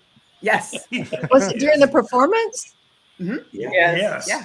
Oh Lord. Yeah. I've 'cause done he's that. supposed We to haven't be- done naked Yeah, he's- pictures, but Yeah, he's supposed to be back from wherever he was, and he's supposed to. I don't know what kind of magazine it was. I don't know if it was like new, farm equipment, or if it was really supposed to be a girly magazine or something. And I remember him. And who was the dark-headed guy that always hung around him? Jesse. Doug Wells. It was Hey. Jesse and John. Yes, John And- Ryan, yeah. And Jesse. they were in cahoots, and so they wouldn't be embarrassed about this, I'm sure. So that's why I'm telling it. So, but yes, Yep. There they and are. Yeah, for sure. and so they planned it, and they said, this is what we're going to do. And I'm like, okay, because I was stage person. I was like making sure people hit their marks and their lines and the stuff like that. And they did that, and I'm like, oh, poor Walt. I'm like going, Well, in this photo, it looks like John has his hand in a certain area, making Mike oh, smile that big. Because I see Mike's right hand. Nah, I don't know. Now I don't see John's left hand. Oh, he's holding him up. Oh, he's holding Never him mind. up. He's I holding see him that. Who's the girl on the right? Is that the late Buffy? no, I that's know. Connie No, that- Murray. Connie Connie Murray. Murray. Oh, Austin. Connie. Okay, and that's Jody, Yeah. of course. Yeah. Well, thank you, Yes. Marla, for sending me these photos. That's pretty Yeah. cool. That's awesome. Um, Fun. so on these musicals, Dana, did you choose them, or was that just something that's a No, I tradition? chose them. Yeah. Okay. hmm And how'd you come about choosing these musicals? Well, you would always think about a year in preceding to make sure that you could cover the lead parts. That was always the big thing. Like when you had to have for the 110 in the shade, you had to have 3 good guys and 3 good girls to carry all those main parts. So that was always the big thing, is that, can I carry the leads? Because you knew you could get the subsortium roles pretty well, done with the talented kids, but you always had to have those leads that could actually get it done. So you always thought about a year in advance of, who am I going to have if I've got a big male lead part, or 2 or 3 big male lead parts, that sort of thing. So, but then 110 in the Shade is a fun musical. Nobody Really knows good. it. You Right. don't see it much. I mean, but it's a fun musical to do. I hope these guys had a good time doing it, because it's a lot of great music and a lot of fun to do. Mhm. Well, Okay. they made Oklahoma. Do What year what? was Oklahoma? It was before me. That was Garms, those Garms. Okay. but I don't remember which year of Garms it was. It was our sophomore year. Was Yeah. it? Yeah. Mhm. Yeah, that was the last Garms year. Which one was it? Oklahoma. Oh, okay. Yeah. So let me ask you guys this. So after a musical or the Ray White Blue review, did you guys go somewhere afterwards and like have dinner, someone's home, and Walt, you recall? Sometimes, but the thing I remember is at the end of everything, at the end of choir tour, getting off the bus, standing in a circle, and singing "The Lord Bless You and Keep You." Yeah. Absolutely. Getting It out was of always the last thing to do at it was the last everything. thing to do. Like nobody wanted to leave until we had sung that, and it was just a really wonderful bonding experience. To close everything with that. Well, sharing experience. I mean, I Well, mean, but somebody had mentioned singing it in the Atlanta church, and that was yeah, really special. yeah, yeah. And I'll say this: we lost somebody at my church almost a year ago, and sweet lady, and it was sudden, and so I was one of the people that was asked to sing at her funeral, and it was an a cappella service, and one of the songs that we did was "The Lord Bless You and Keep You," and I look out, and who do I see? But Jeff and Lisa Gould. um, and Lisa and I locked eyes in the middle of that, and it just brought back so many memories of just all the different places.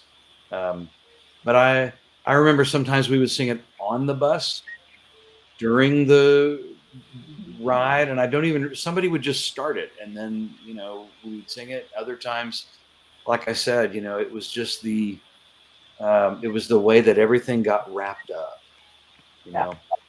And even when, if I'm not mistaken, when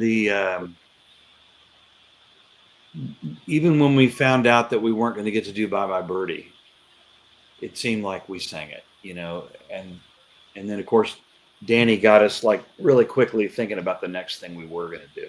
Well, yeah, and that was kind of an odd, bad set of circumstances with her separating her shoulder, or I think that's what it was something Yeah. like that.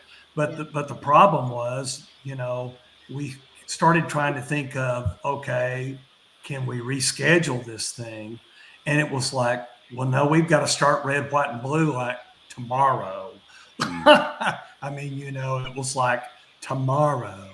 And so that was my last year. And we had really talked about doing it at the beginning of the following year, of possibly coming back and doing like another music, doing it again, but doing it at the beginning of the year, not waiting so long. And so that got tossed around. But it was like, when you started talking about, and it was a bad set of circumstances, but it was going to be like she was going to be 6 weeks before she could recover. And it was like, well, 6 weeks, we're at the end of the school year, almost, or we're to the tail end of this thing. So yeah, that was a kind of a bad set of circumstances for everybody. That's for sure. For sure. Yeah. And that's a great musical too. I mean, that's a lot of fun. Yeah. Yeah, for sure. And like, I think one of you said, I think we were like maybe a week before opening date. It was close. It was super close. It was close. Yeah. well, Marla, how did it feel when you sung that song with your group in that little circle? I mean, it was obviously always very meaningful. And I thought what was really cool about that is that I don't personally remember ever looking at a sheet music for it, right? I think it was just passed down. We learned our parts just from singing with and by other people. And it was just absorbed into the culture of the group. And I was trying to think actually, and I think they do maybe sing that on occasion, but I don't think it means to them what it meant to us. Right. Not just in our years. There was a period of time when that was just very, very, and even through Dr. Buford, through Walter Wright, through Dr. Buford, I think it's kind of waned in the last 6 or 8 years. But it was just something that was part of who we were. Cool. LaFonda, So what about you? big question from me. Who's there now? Anybody know? James Ghana is his name, and he was about the same age as you were when you Really? started with us. He just finished his degree. Oh, okay. And his assistant is about the same age as well. So there's been quite a bit of turnover in the last 5 years or so, but hopefully they're about to build something back. So Well, we'll see. yeah, Good. good.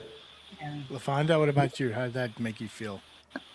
That song was very, very special for me.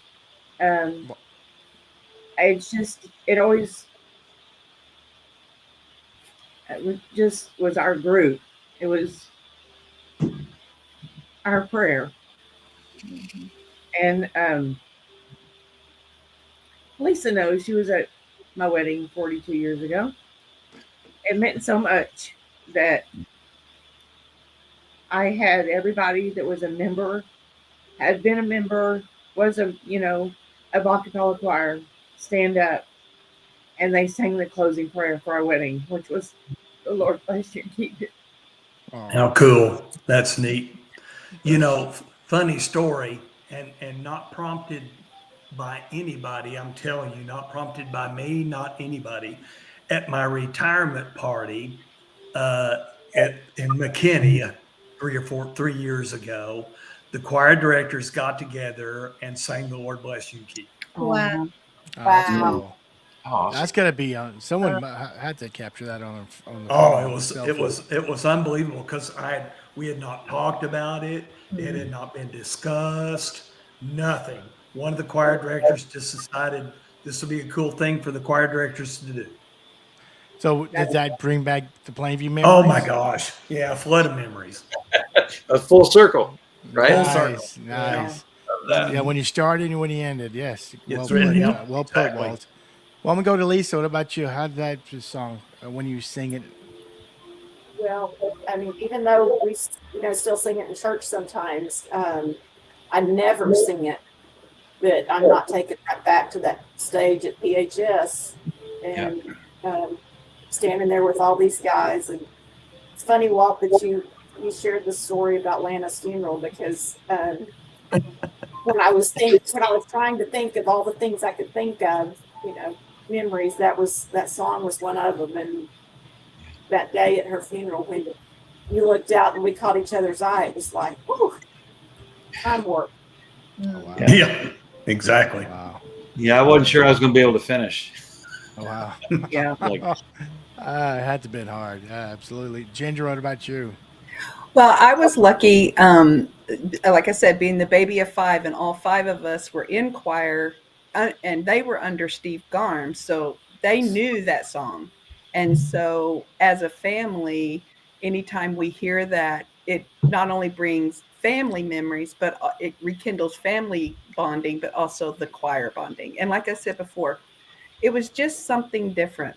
There was just a bond between all of us, and yeah, we would fuss at each other, or maybe you flirted with each other, or maybe you hung out with each other or whatever, but we always had each other's back and we took care of each other, because we knew when the time came, every person's part and voice was important. And we knew that we all had to be, on the same page at the same time. And I'll never forget one time we were sight reading. And I don't remember if it was you, Danny, or not, but we started on the right keys. We muddled through it because you never knew what you were getting. And we ended on the right keys. And I remember the director, and I want to say it was you, Danny, and you were like going, yes, we ended on the right notes, because it was hard when you're sight reading, this other song, and you're just like, and we practiced that a lot. And, Yes, we did. we got one inside reading. Yeah. Finally. Yes, Yeah. And you guys sung this song when no one was around, just you guys, correct? Yeah. The Lord bless you Oh, and keep yeah. you. Yeah. Yeah. Okay. Yes. Yeah. Yeah. Well, Well, we made them wait. Well, we Yes. yeah. Okay. We're past our time, but that's okay. I'm having fun. I got a couple more questions to ask, and then we definitely got to say goodnight. But, well, What has acapella or Danny, how has they prepared you in life? Oh man. So two things. Like first, I came into a cappella choir as a violinist who could sing, but I left a cappella choir as a singer who still played the violin. Mhm. And Danny, you really helped me get the most out of my voice in a way that nobody ever had before. But what was so special about it was you knew it was important to me and to my parents that I use a cappella as the stepping stone to try out for all state orchestra. So you took me as far as I could go, in district and area, and you never made it about you, that if that I really ought to try out for all state choir. You were completely supportive of me being an all state orchestra. And that was huge. And I won't mention any names, but as I mentioned to you on the phone Sunday, I didn't always get that. I can't say that I wasn't always bound up about that one.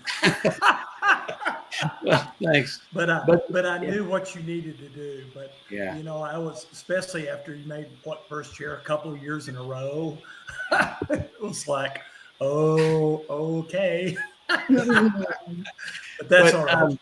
But then I went on to I directed church choirs and including a couple of youth choirs and congregational singing for about 8 years to put myself through undergraduate and law school, and then went on and fronted a country band of all things and became a singer-songwriter. And so much of the writing that I did, I remembered conversations with you, me, Mark Lansden, Daryl Garms, I think Jana Posey maybe, and somebody else in that music theory class.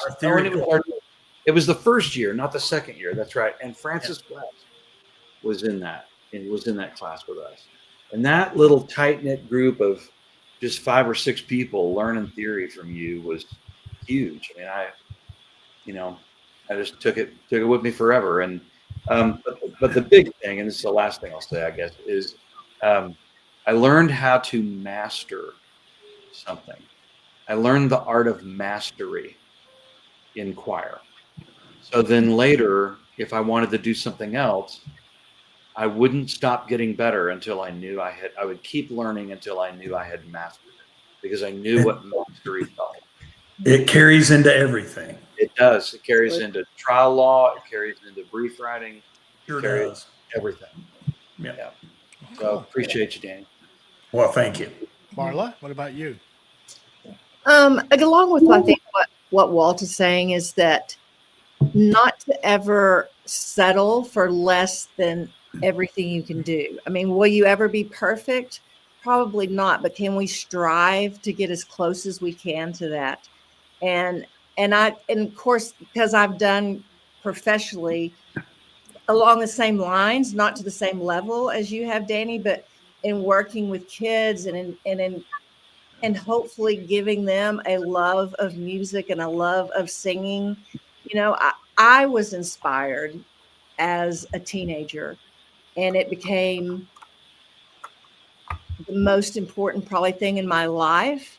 And it still is. And even like, I didn't realize how much I loved music theater until probably 15 or 20 years ago. And it's because you gave me that opportunity, back when I was a senior in high school. So as a music educator, obviously you have inspired me in so many ways, and I appreciate you. And man, I'm so glad. And I hate it. And I don't ever think that it's a slight to you, but every time anybody talks about old a cappella groups, they never talk about Danny White. Well, it was a short period. You were there only 2 years, I think, and people didn't know you, but I'm like, y'all have no idea. This is the man you should be talking about. So short period of time. Proud of you. Those, it's great to see. Those are very kind words. And, kind of the group thing is the most important part of it. I mean, there's just very few places anymore in the world that you can get that kind of group dynamic. Absolutely. I mean, if you think about it, they just, there's so much thing that's like jobs and that sort of thing are so individualized now. There's just not many things where you can go and get that group dynamic of where I depend upon you, you depend upon me. And I think it was so meaningful to me is why I've wanted to try to be able to give that to my students, Sure. to Nice. replicate that experience for them. Yep. And I think for many of them it has, and they're all a byproduct and of your legacy, coming through others. Well, So that's very, very sweet of you to say. Nice. Lisa, what about you? I was telling Walt this earlier this week that I would never have wanted to walk in your shoes, Danny. Steve Garms had been there for so many years. Like Ginger said, her entire family had been under Steve Garms. It would be like following a really great preacher. Nobody wants to follow the great preacher because you're going to get compared to the guy before you all the time. Mm. I'm sure there was probably some of that for you, and for that, we apologize for But being surprisingly, very little. I'll Good. have to say very little. Good. good. Yeah. But I will say that as far as acapella and you, because of the years that it happened, as I said earlier, I was always the goody two shoes and lacked in self-confidence, especially vocally. I could get through a student council election speech okay, but to get out there and be out front, that was in choir, that was a whole different ball game for me. I always envied LaFonda for being able to just belt one out wherever. But my senior year, when I talked about the quartet that I sang in for the Red, White, and Blue Review, that was senior year, and that I'll never forget when that was over, feeling like I can do this. Yeah. I can do this. And went on and sang on a praise team at church for many years. And even I was in Oklahoma at Dallas Fair Park Summer Musical Series one summer. Still just in the chorus, but on a little bit bigger stage. So I think choir is what helps get me out of my shell to an extent. So thank you. Awesome. LaFonda? Mm. I just always felt like that was a place where I was accepted, and I was a bit shy. I didn't realize that in high school, but I was a bit shy. But I just felt accepted and loved, and everybody was. It was just a family. I could not wait to go to that class every day. Yeah. Yeah. Well, no. One of you mentioned when you were talking that you said it was a safe space. Yes, And absolutely. I think that's a very important. Whoever said that, that's a very important statement. It was a safe place for everybody. Absolutely. And, it's like it was asked, I was in acapella, I was in chamber singers, I was going to take theory, and my parents were like, how many classes of music can you do a day? You've got to choose something else to be more rounded. I don't want to go anywhere else. That's my room, But I miss it. I miss the just the whole whole congregation of the choir, and just being together. Cool. Nice. Ginger? I think just the feeling of being a part of something bigger has always been a part of our lives, in that you're part of the team. Wasn't sports, wasn't band, but it was choir, and you were part of that team, and that made you feel like you belonged in a group of people that were there for you. And I think taking that feeling with you as you go it kind of helps you it include others too, that in other words you might have the same interest or whatever, and so I think it helped me just become well-rounded and just not to be afraid of being a group of choir singers, and that was in some schools it's kind of like, oh, you're in choir, but no, choir was important to our school, and I think we were very proud of that, and that is something that I've been able to take with me and be proud of, and singing the choir at church and those types of things. And so, yeah, you'll always have that because your instrument is always there. It may change an octave or two, but it's always with you. Well, dear, mine has too. They all go downward. Yeah. Well, Mr. White, the 2 years you were in Plainview, how did that get you ready to go to New Mexico? Well, I quickly figured out, these guys were so gracious to me. I'll say that in a lot of ways, because they could have looked at me and said, "Oh, you're a hack," or like somebody had mentioned, I think it was Lisa, that it could have always been well, Steve did it this way, and Steve did it that way, and Steve did it this way, and nobody really did that, And so I was able to figure out quickly what to do in the future, and probably more importantly, what not to do ever again. You do learn those things, and those are all learning experiences of that. Well, that didn't work, and I won't do that one again. You find those things out. Marla knows this. In your first 2 or 3 or 4 years of teaching, you figure out really quickly what works for me, what doesn't work for me, that sort of thing. And I guarantee it prepared me to really move on and do some great things. Both at the high school level and the collegiate level. Had some ACDA choirs, had some TMEA choirs, and all those were super experiences. But I go back and I don't know if I would have ever been able to do that kind of work without those first 2 years, in Plainview. I mean, I really don't. And this group is, shows you what kind of students were there. I mean, that this will give you that idea of what kind of people I was working with. And so, and we had great parental support and all that kind of stuff. It was all super, and great place to be. So it was a wonderful place to start a career. Boy, it's hard as a fresh new teacher to jump into a large 6A high school.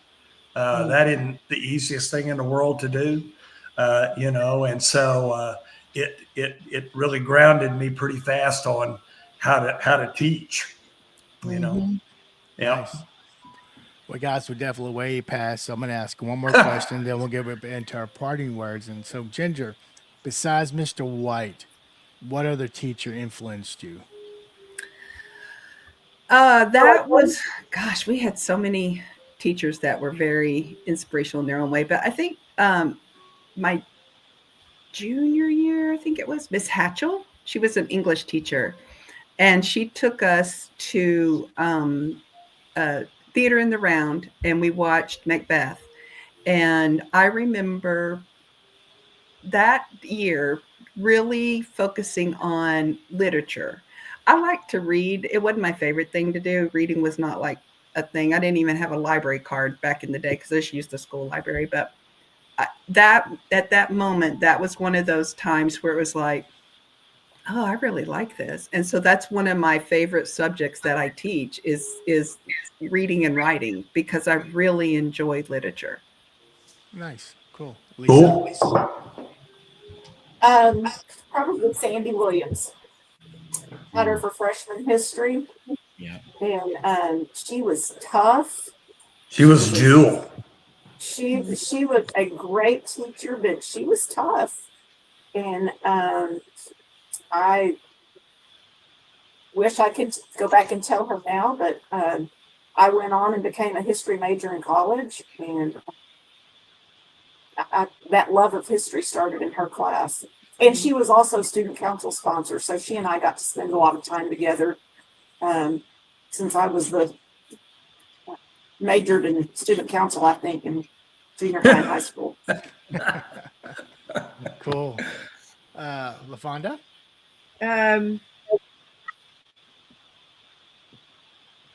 Y'all are gonna think I'm terrible because I can see her plain as day, and I cannot think of her name right now. It's called age. It happens. Mm. Who was the theater teacher, y'all? Canterbury. David Canterbury. Yes. Gary, Yeah. thank you. This is Yeah. Canterbury. Um, she would get right here and pull me close and say, "You can do this," you know. And she encouraged, and she would kind of harass you until you could get your voice out there loud enough for everybody to be heard. But it was in a loving, kind way, and she was always an inspiration too. Cool. Marla? I really don't have a good answer for that. And it's not that I didn't have decent teachers, but I'm like, I don't know. I mean, they were just like my teachers. I don't know. So I passed. You passed. Okay. Pass. All right. You hear that, teachers? Just kidding. Mr. Taylor. For me, it's really not what you think, but it's there was a guy that was 2 or 3 years ahead of us, Matt McCullough, and his mother, Dolores McCullough, was the art teacher for a long time, and we all thought we were going to have Miss Dennis, for English, junior English, and then she retired. Yep. And so then they moved Dolores McCullough over to teach English. And we didn't get along very well. In fact, we butted heads. She and I butted heads the whole year. But the reason we butted heads is because one of my teachers in the sophomore year had told her I was a really good writer. And so, and of course, I didn't know that, but until later. But she was always trying to get the best out of me as a writer. And I just would have absolutely none of it. And then years later, when I actually became a songwriter and then had to write, in my job all the time, I think about her all the time. All the things that she used to say about being creative and, not being afraid and giving yourself permission to fail. And she was one of the first people that ever told me that when you're writing, it's supposed to be like play, like a childlike, and you don't let the editor in the writing room, because that's the parent, that's the critic, that's the, and she was one of the first people that, told me to let go and write. And of course, again, I didn't do it then, but I always remembered it later. We didn't know what we had with her. Cool. That's nice. Yeah. I got to share a story about Walt. Oh, I was in sports and I was in band. I was lucky to do both in high school. And Walt was at I don't know if it was our junior Babe Ruth year or senior Babe Ruth year. I was pitching and we're playing for the Orioles. We're playing for my late dad, who was a coach. I was on the mound, and actually someone got a hit and threw the ball to Walt. The guy was safe, and then Walt walked towards him like, "Throw me the damn ball, Walt. What do you want?" Listen, "Get on the mound." I'm like, "What?" "Just get on the mound. I'm going to keep the ball." Okay. So I'm on my stretch, and as soon as the guy leads off, Walt tags him. And out. And Never touched the base. And it should have been a ball. We took a lead off, but I still had the ball. Yeah, he still had the ball, so he tagged him. And I was like, damn. I said, I bet Walt's going to be an attorney. I got a feeling he's going to be an attorney. That play worked 2 or 3 times. Yes, Sure. it did. Until Jerry Cargill. Yes. So I did that to Jerry Cargill, and he just took off running, and I got so freaked out, I made a bad throw to second. He was safe there. He was fast, too. Oh, he All was right, one more thing, and then we'll go party once. sweet. Walt, what one word describes Danny? Just one word. Bless Oh, him. no. Careful. No, I said Walt. Careful. One word, huh? One word, and we got to go to the next person. Professional. Professional. Okay, Marla? Yeah, we need. Committed. Committed. LaFonda? Inspirational. Nice. Lisa? I'm gonna go a little less serious, just my fun. Nice. Okay. Ginger? One of us. Okay. Yeah, More not than one, not but a word, but it was. it's close enough. It's a Yeah. phrase. Close. It's a phrase. We'll call it. Okay. And Danny, what's one word or phrase That touches describes my these heart. guys that Oh. you? Very special. That's 2 words, but I couldn't do the special without the very. Okay. Thanks, Danny. Well, thank you guys. So here's where we go into our parting words, and I'm going to start with Lisa. Please, what are your parting words? Oh, this has been great. Thanks for having us all. It's been fun. I told Walt and I were talking this morning, and I said, I have very few things I can remember, but y'all brought back lots of great memories. So this has been fun. LaFonda? LaFonda? Oh. It's just been a blast seeing you all and remembering all the fun things and wonderful things we did. And there's a lot of things that we didn't talk about that were going through my head as well. But we'll save that for another. We could always have a but it part was two. Another coming up. podcast. Great. We could always Yeah. have a part 2. No, there's So, some things we can't share, y'all, yes, we Not- can. not Jen- live. on the internet. You must not watch the other No, it's episodes that just- I've had. It's just been great seeing you all and seeing that 3 of you became teachers. Yeah. And Walt, an attorney, that's amazing. But I thank all of you for inviting me. Yeah. You're our Ginger? leader. Yeah. What about you, Miss Ginger? Again, what a great time. It's fun to go down memory lane, and what a great surprise to have Danny White on. That was a very great surprise, and thank you for coming and spending some time with us. That was really special. Because I kind of was wondering, like, I wonder what he's doing now, So, but yes, and Yeah. for anybody out there, if you're deciding band or choir, go to choir. Your Amen. instrument is a lot easier to practice. Yeah. Carry it with you everywhere. Exactly. Marla? I just agree with everyone else. And I think what a treat to be able to see everybody. I think I've seen all of you since we've graduated, even Danny, but I'm just really grateful to have this opportunity, not for just me to be able to say, Danny, this is what you meant to me, but all of us as representatives of, I'm sure, all of the students that you've had. And it's oftentimes it's hard to see in the moment that you're having an impact on the students that you're with.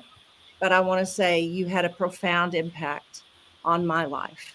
And Oh, you got to stop or I'm going to cry. You got to quit this. There's no crying on Goat Knuckle Talk. What about you, Mr. White? What's your parting words? Well, I think, Michael, you could tell that these are a special group of people, and they certainly meant a lot to me during my, I'll call them formative years, because that's certainly what they were, without a doubt. Because, it's kind of interesting, like we were talking about, I had to be really careful to try to separate myself from age, because we weren't that far apart from age, and so it was like, I'll have to say, even though it was a short 2 years, we had some really special experiences together. I mean, really special experiences together. And Walt was telling me the other day when we were talking on the phone, he said, you made my first year theory course go really well. I said, well, that was the whole hope. My first year in college, the breeze. I said that was the whole hope. So those sorts of things, when you're retired and looking back, are flattering. And Marla, like you said, if it, creates some lasting impressions and legacies on everybody and that sort of thing, then I did my job, Nice. Well, good. We had a comment earlier. Sherry Sutherland. Do you guys know Wykoski this? did Oklahoma. Okay. Okay. That's Yeah, my I know sister. Wykoski. Oh, that's your sister. Okay. Yeah. That's my All little right. sister. But Yeah. they did it again. They did it again in. I think they did enter the Garms at one point in Yeah, time. yeah. Yeah. Because Lane Yeah. Lancaster So, was fairly. yeah, I think so. It was Well, guys, my this was sophomore fun. year. Yeah, This- Leslie Limbacher was Judd Fry. Yeah. Well, we are going to have a part 2, so yeah, you guys get ready. It'll probably be 3 months. So, but That'd be awesome. I just want to say thank you to all you guys for participating. Again, this is our 71st one. We're creeping up close to 100. And Well, thank you, Michael. We appreciate you kind of Yeah. putting all this. I wish Lisa. I know she would. She hates not being here, but she had that annual trip she made. And Walt, I want to thank you for rounding up these beautiful ladies, talented ladies, and of course finding Mr. White. And you guys made this show. And usually Lisa says our party words because her vocabulary is much better than mine. But mine is just I was a jock. Come on, so and band. We don't carry instruments with us all the time. Ginger. Yeah. But guys, thank you, and I want to wish Thank you, every one of Michael. you guys a Merry Christmas and Happy Thank you. New Year. Everybody. And Merry we'll Christmas, be. guys. And Lisa, we Yep. gotta do an officers. What do you call it? A political Student council. students to council. Yes. yes. We got to You get should do maybe one. all the presidents or something. We'll figure it out. And Mr. White, I want you on our STS 30, our new segment for You just to bet. talk about just what you've Whenever. been doing. And we'll talk about. Then we'll have another one about bourbons. No. Yes. Fair enough. Let's do it. We can do a whole show on bourbon. There you go. I don't know much about it, so I'm going to be listening, taking notes. So, guys, thank you. And again, Thank you, Michael. Happy holidays. guys. And Great you to guys- see you. Bye, everyone. Bye. Good to Super. see you. Love you Thanks guys. again, Love you Walt. too. Yeah. Love y'all.